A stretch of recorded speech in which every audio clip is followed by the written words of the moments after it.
Riccardo Calafiori has not just settled in, he has dominated. A goal at Old Trafford, two assists against Leeds in the Emirates, and now he's the Player of the Month nominee. But is he already Arsenal sign of the season? Let's find out.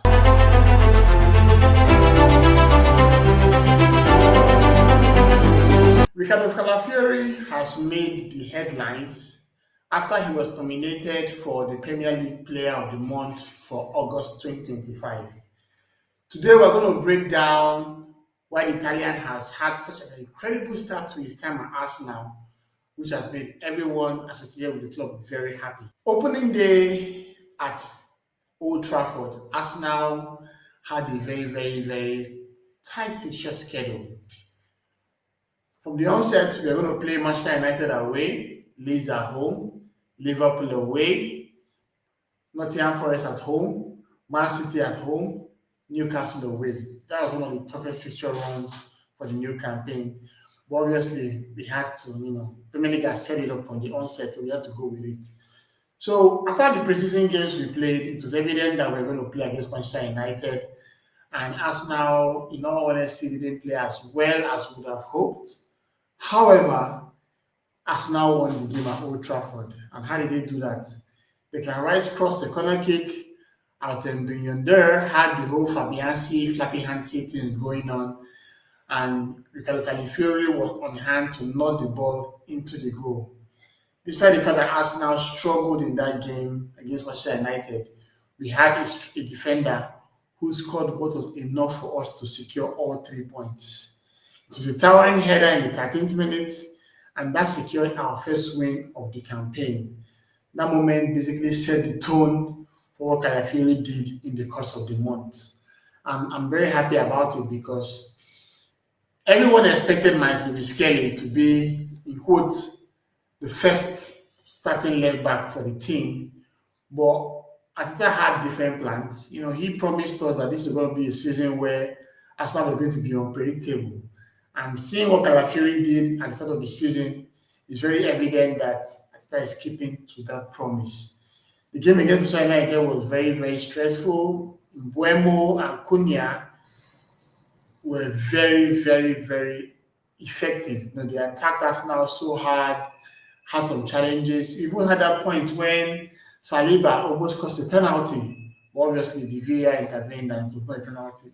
But what was key to note was that when Arsenal visited Old Trafford to play against Manchester United, we got all 3 points, and all thanks to Riccardo Calafiori. The game against Leeds was a different proposition because Arsenal ran the newly promoted squad ragged.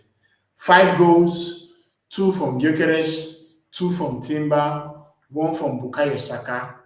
But obviously, they were the ones that dominated the headlines, filling the back pages. But certainly, Riccardo Calafiori had 2 assists in that game. The first assist he had was the pass he gave to Victor Gyökeres, where he gave him the ball sometimes somewhere in midfield. Gyökeres went ahead and made a run, dribbled a couple of defenders before shooting the ball into the goal to make it, to score his first goal for the club, which everyone was very happy about. And of course, during the global scramble from a corner kick, Calafiori responded very quickly and allowed Julian Timber to poke the ball home. So in the game against Leeds United, Calafiori had 2 assists, which was very important. Yes, we know the likes of Gyökeres and Timber were the ones that everyone were raving about. But Calafiori did his whole job in that game effectively. He had, a very great influence in how the game panned out going forward. He showed he was like a playmaker, creating 2 chances for his teammates.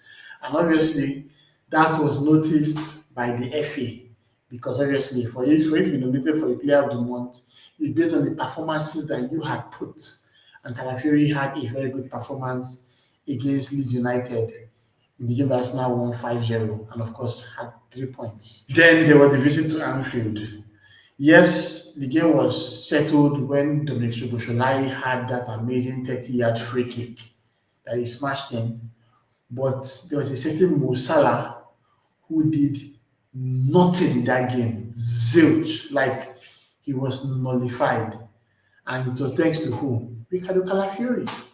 Calafiori basically kept Salah in his pocket for the entirety of the game, and that was all Arsenal needed. Unfortunately, we were looking like as if we were going to get a well-deserved draw, but obviously a moment of quality and magic basically changed the game. If you listen to what Arne Slot said after the game, he said that in 10 scenarios, Liverpool would have won one, Arsenal would have won one, and the game have ended in a draw 8 times. And that's the truth. Arsenal basically nullified Liverpool, basically from the selection that Arteta put up. Even when the game panned out, you could see how Calafiori was doing so well to challenge Mo Salah, and Salah had basically nothing to work with in that game. He was sharp on his duels, he was very good in his interceptions, and he was very calm under pressure. Obviously, going to Anfield is not an easy ground, but Arsenal defenders can hold their heads high. The goal that settled the game was from 30 yards. Mosquera, Timber, Calafiori, and Gabriel were sturdy at the back, but unfortunately, it was not enough to allow Arsenal to get a point in the game. Looking at Calafiori's key statistics in the month of August, he scored 1 goal, he had 2 assists, he was in the top 5 for interceptions in the entire month of August. He was also in the high percentile for tackles in the month, as well as passes into the final third. Obviously, for you to have 2 assists, you'd have had loads of passes into the final third. But it was key to see how Calafiori, did very well in the month of August. If you look at his heat map, you can see how he did so well to bomb that right hand side. That position is where Arsenal does most of the inverting. And of course, he showed that he can also invert, just like Lewis Kelly. One of the key things that made Tierney lose his place in the squad was that with Zinchenko coming into the team and inverting, Tierney couldn't just do that. He didn't have the skill set to manage that. And of course, Calafiori basically showed that he was much more than capable of inverting, and you could see how he played in the month of August. 1 goal, 2 assists, a couple of tackles, a couple of interceptions, and basically Arsenal's best player in the course of the month. And I will agree that he was well deserving of a place in the POTM. Now let's talk about the competition. This is quite intense. We have a certain Erling Haaland who scored 3 goals in the course of the month of August. He scored 2 goals against Wolves, scored 1 goal against Brighton, and he's odds on to probably back the entire team. Then we have a Jack Grealish who basically had a renaissance this season, leaving Man City to go to Everton. In his first game against Wolves, he had 2 assists. In the game against Brighton, he had 2 assists. In the game against Wolves, he also had 2 assists. And obviously, everyone is buzzing about Jack Grealish, how he's back, doing so well. But I think I have to just give the respect where it's due. Because in his time at Man City, initially, when he came for that £100 million move from Aston Villa, he showed some glimpses of his quality. But the season progressed, as more campaigns went into play, he kind of struggled, and at some point he could never make it to the first team. And that's why they were very comfortable loaning him to Everton. But he has found a new lease of life. 4 assists in 2 games is a monumental, in 3 games actually, it is a monumental task.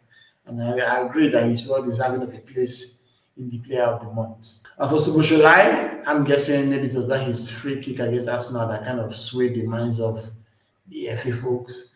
Because in the games against Newcastle, in the games against Bournemouth, he was decent, but he didn't really influence the game as you would expect. Although I love that dummy he did against Newcastle when Salah played the ball to Rio Ngumuha. That was what led to the winning goal. Szoboszlai actually showed football intelligence in that regard. But enough to win the Player of the Month? Nah, I don't think so. Then there's João Pedro. Now, this is someone that I believe, yes, I know I'm an Arsenal fan, I love Calafiori, but I think João Pedro should win the Player of the Month. Now, hear me out. First of all, the pitchforks and the touches. He joined the club from Brighton, right, in the Club World Cup against Fluminense. He scored those amazing goals, the brace. Went into the final against PSG, had a very, very good understanding with Cole Palmer, despite the little out of game they've played, and he scored in that match. Going into preseason, he scored a couple of goals as well. Leverkusen, I think one more. Then when this campaign started proper, yes, he didn't do too well against Crystal Palace, even though Crystal Palace actually scored a good goal from Iberichi Eze that was cancelled due to English refs just being English refs. But when Chelsea played West Ham, João Pedro was on fire. One goal, two assists. Then he goes into the game against Fulham, scores a goal as well, almost mimicked the brace when he had that one-on-one that he kind of squashed. And of course, he wasn't on penalties, so Enzo was not played it to make it 2-0. If Pedro was on penalties, he also had the brace as well. But despite the goal and assist, he actually did so well in the game. Even had a goal line clearance, and showed some level of, attacking impetus. Did so well for his team. So I'm very, very happy to see Calafiori in this category. But if I was going to vote, obviously I would vote for Calafiori, no doubt. But I think João Pedro might probably make it. Yes, he was locked up. He was locked against the like of Haaland, Grealish, Szoboszlai, and João Pedro. However, when you think of the fact that he mixed his defensive stability with goals, assists, defensive brilliance, he had a near perfect start for Arsenal this season. Few new signings have settled into the league so quickly, but Calafiori is showing like he has been in the Premier League for years. So Arsenal fans, do you think Calafiori deserves his place in the Player of the Month? The votes are out. I think we should have all voted for him to potentially win it. But even if he doesn't, the fact that he was nominated clearly shows that his form was recognized both by the club and the league at large. I'm happy to see how Calafiori has been playing, and Marcelo Kelly has a real job on his hands to displace him from the first team. So that's all for today. Please leave a like, subscribe, and I'll see you again for the next Arsenal video. Until then, come on, you Gunners!